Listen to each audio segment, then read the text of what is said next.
Hey heroes, Cap here, and welcome to the channel. Today I want to take a closer look at a comic that came out last week called Devil's Reign. This is a Marvel event that includes Daredevil, Kingpin, and a whole bunch of other heroes around New York City and quite possibly the world.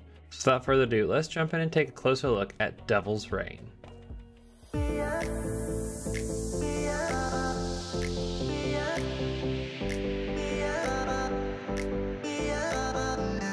Now before we go too far, let me introduce to you the people behind the comic, and that's the writer, Chip Zdarsky, who's done a lot of Daredevil work, the artist, Marco Checchetto, who's also been doing a lot of Daredevil work, but dabbles in a lot of Marvel and a lot of illustrations for Marvel, and the color artist behind this, Marcio Menyes, who will be responsible for Devil's Reign, the main series, as well as all the side stories that are going to be happening throughout this event. Now, before we jump into the synopsis, the plot of what's going on in Devil's Reign, let me give you some background so you understand how this event started. So in the Daredevil series, Kingpin actually learns of Matt Murdock, Daredevil's secret identity, and is going to use it against him. But before he gets the opportunity to, Daredevil strikes first by using one of Kilgrave's children, who, if you're not familiar with Kilgrave, he was in the Jessica Jones series, kind of gave you some background on him, didn't put a face to the name, and to kind of give you an idea of what his powers are, which involve controlling people just by telling them what to do. So Daredevil gets with one of Kilgrave's children to actually alter Kingpin's mind to forget who Daredevil actually is, and includes going into his files and changing them to where anything on Daredevil seems kind of meaningless, jumbled jargon, and doesn't really seem useful at all. Now hopping into Devil's Reign, we start off with an older couple talking about how they are allowing Kingpin to be mayor of New York City. It then switches over to Kingpin and Daredevil having a bit of a confrontation, Daredevil taunting Kingpin a little bit, Kingpin realizing that his memory's been tainted, messed with, he forgets who Daredevil is because that's where his blurriness all kind of circles around and all the files kind of point to Daredevil being the cause of all of this. And because of all of this, Kingpin then vows to get revenge on Daredevil for what he's done to his mind. Now, Kingpin, yeah, he is a big guy. Not in this series, luckily. They've kind of drawn him a bit, not as huge, but he's still got the super strength, super muscles. He doesn't rely on the strength of his body, more so on the strength of his mind. We really only see Kingpin use his strength, like his bodily, physical strength, when he absolutely is required to or has to. The rest he focuses solely on his mind to make sure that's as strong and powerful as it can be to, one, fight off people such as Kilgrave who try to control minds, to use all of his knowledge for the secrets that he finds out around the city and in the organized crime, as well as with superheroes to take them down and learn of their weaknesses and vulnerabilities. So now it jumps to present day in the comics, and Kingpin is mayor of the New York City, and he enacts the Powers Act, which means that any act of heroism is going to lead to the police getting involved and the heroes being charged with it. So basically, being a hero in New York City is now illegal on this Powers Act that Kingpin has pushed through. We skip forward and we can see it in action as Kingpin reveals his Thunderbolts, which is in the comics the first appearance of Kingpin's Thunderbolts. So it's super exciting. Not only is this the beginning of a Marvel event, it's also a key comic and presenting us with a team that hasn't been presented before. Now, if you're not familiar with who the Thunderbolts are, they're pretty much Marvel's answer to DC's Suicide Squad. So they're reformed villains trying to do better, but working for not the greatest of people right now, with it being Kingpin.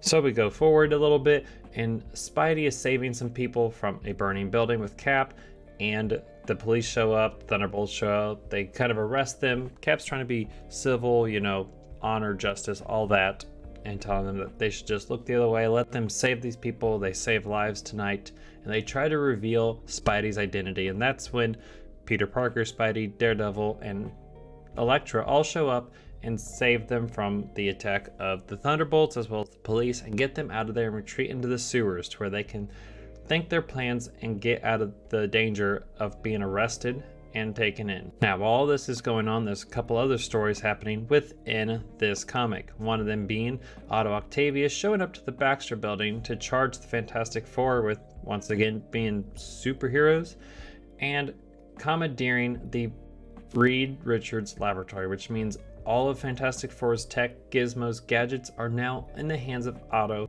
and they even arrested Reed and Sue. However, Thing and Johnny both were able to get away and are heading to Alicia somewhere to warn her of what is about to happen. Now with Otto Octavius running the Richards lab, you can kind of see that he's working with Kingpin and that Kingpin has something diabolical up his sleeve and planned for the future. Next up, we have Luke Cage and Jessica Jones, who are both just trying to have a normal day out in the city. It's why they don't wear the suits. They can easily just go out and be and appear as normal humans. That is until a car accident happens and it requires them to jump in and save the day, where Luke Cage saves somebody from the car and stops the wreck and cleans it up a bit, where Shocker shows up and now says, hey, can't do that. You're under arrest. Or at least that's what Shocker wants them to be. Luke Cage then takes it to Shocker and gives out a message to Kingpin saying that the Powers Act is nothing, it's an act of a cowardly man, and that the superheroes need to remain superheroes to keep the city and the world safe from all the dangers that are in it, or come to it. Now after this speech, of course, it goes on the web, it goes on TVs. Jessica Jones and Luke Cage look to skip town until Tony Stark shows up saying, there's no need to skip town. I'm going to run against Fisk for mayor of New York City. So there seems to be a plan and action. It looks like the day may be saved pretty easily until we head back to what Fisk has been up to.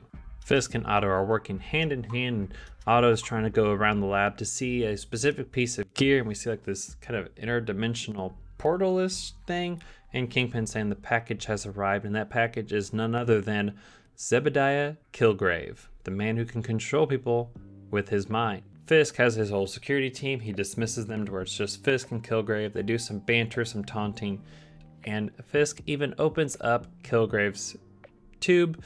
Kilgrave starts stepping out and telling Kingpin what to do until he realizes that Kingpin's will and mind are just too strong for Kilgrave.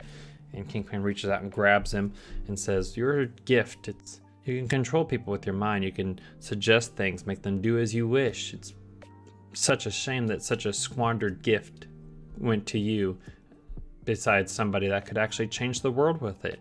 We see Kingpin with a knife, and then we see purple blood all over Kingpin, which Kilgrave in the comics is actually purple, whereas in the MCU he appeared just normal, but he is actually purple.